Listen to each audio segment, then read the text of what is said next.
case of just haphazard collection of odd tracks. The vast majority of things that I have examined speak to a very consistent story, a very consistent image of a foot, a large foot.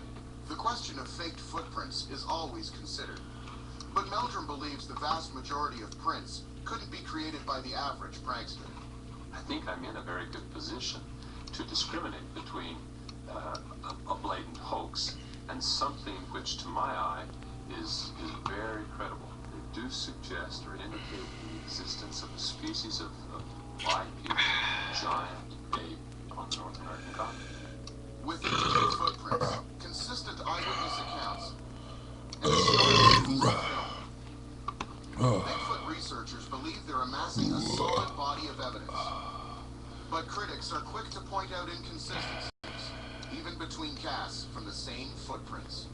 If this depression along this edge here is real, it's different from those other footprints. So why is it different from those other footprints? Next, both sides debate the Bigfoot legend, leading to the ultimate test on best evidence. Bipedal primate living in North America's wilderness? According to some scientists, Bigfoot or Sasquatch isn't just a legend, it's a real living species. I can remember the first experience I had seeing footprints in the field, and I have to say my neck stood up. The excitement of the realization that there really may indeed be something to this. But this astonishing theory has yet to be accepted by the wider scientific community. Until we find tangible evidence, it's really almost not permissible for scientists to claim that it exists. For every piece of evidence and theory about an upright, bipedal North American ape, there are scientific arguments and counterclaims. We enter the bone-filled lab of Dr. David Begun to examine this evolutionary mystery and determine if Sasquatch is the missing link between humans and apes. I won't be convinced of the existence of Sasquatch until I see hard evidence. The paleoanthropologist is renowned for his research into early man and ancient primates. It's been speculated that Bigfoot is a descendant of a Miocene ape that lived before apes and humans diverged, called Gigantopithecus. Like Dr. Meldrum, Dr. Begun also the famous Patterson-Gimlin film.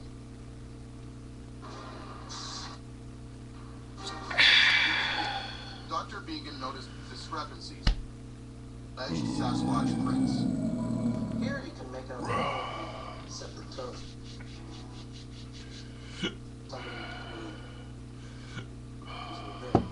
Sasquatch is a close relative of the great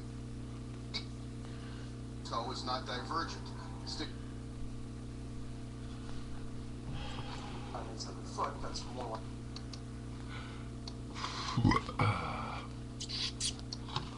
These are most like modern human feet. That hope they can use to grasp onto.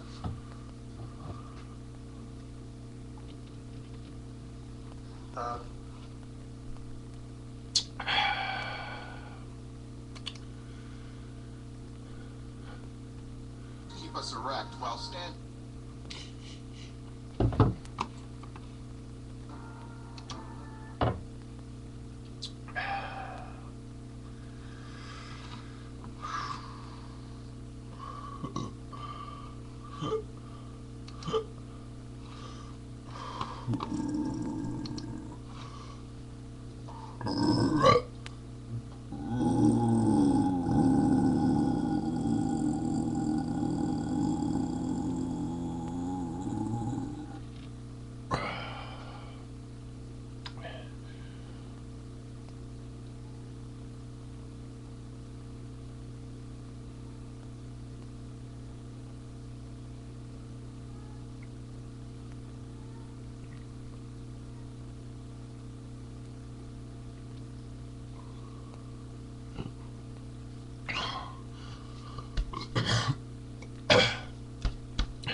It works every time.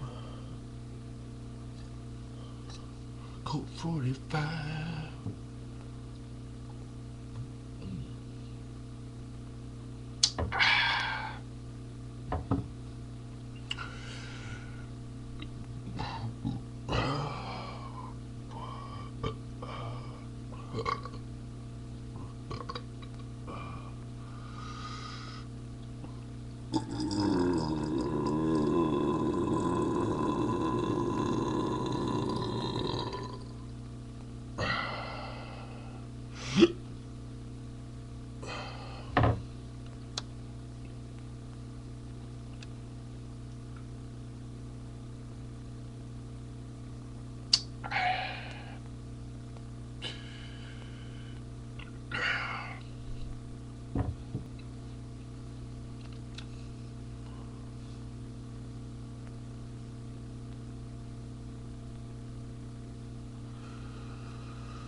I went to this barbecue place this afternoon called the Butcher Bar.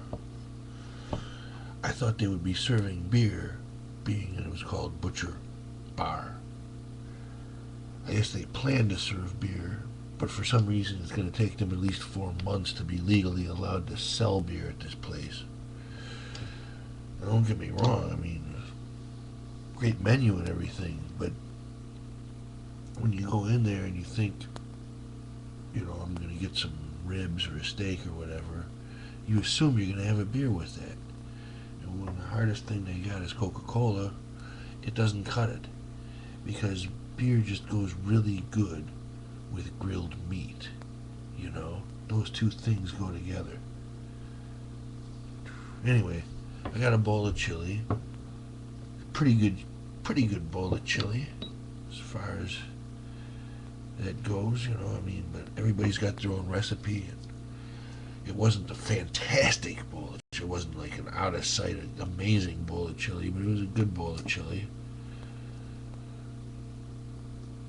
But it wasn't very hot. But they had on the table habanero sauce. They had 3 different sauces there, including this one. And this stuff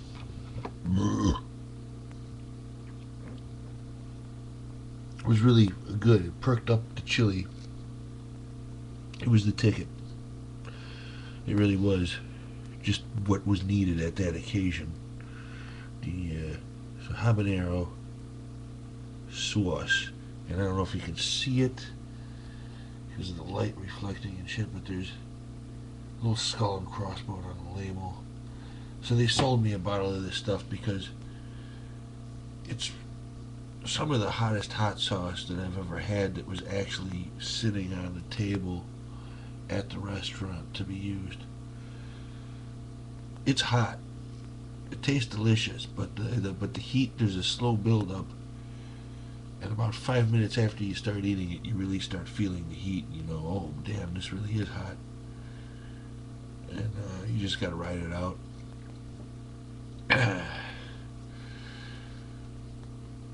But the combination of hot and flavor, you know, good flavor with a little bit of painful heat behind it.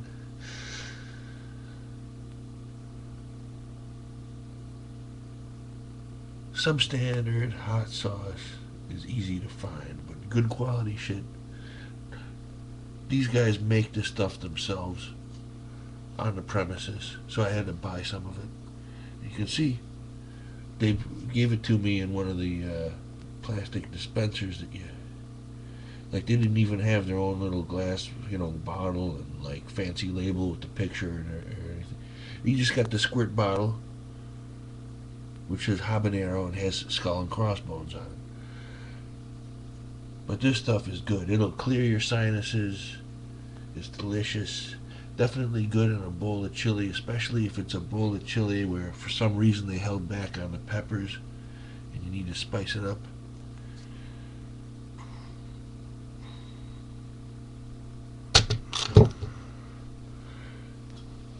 However, I ate a bowl of that chili with maybe a little bit too much of the habanero sauce in there. And I had one of those like heartburn burps. And I haven't had one of those in ages.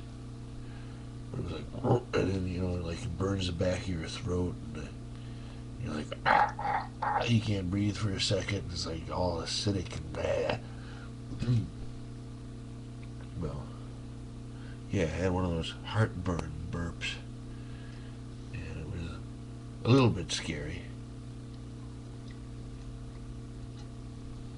Because some people end up with acid reflux. They get stuck with that, and then they have to, like, eat Tums like it's popcorn just to hold back the, like, burning barf brigade, you know? There are people close to me who ended up getting acid reflux somehow.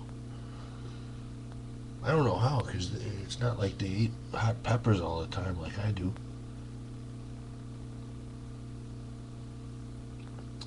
Nonetheless, it was a pretty good bowl of chili, especially with the hot sauce in there. But when your esophagus starts feeling like somebody shot a blowtorch down it, you have to take stock of your diet and think, damn, you know, maybe something's wrong here. The thing about hot peppers, I always say, once you get used to them and you build up a tolerance, they're much worse on the way out than the way in. You know, it gets to a point where, unless it's extremely hot, you can pretty much eat it and tolerate it and just enjoy the flavor. But when you take a dump later, you're going to wish you had a fire truck with you.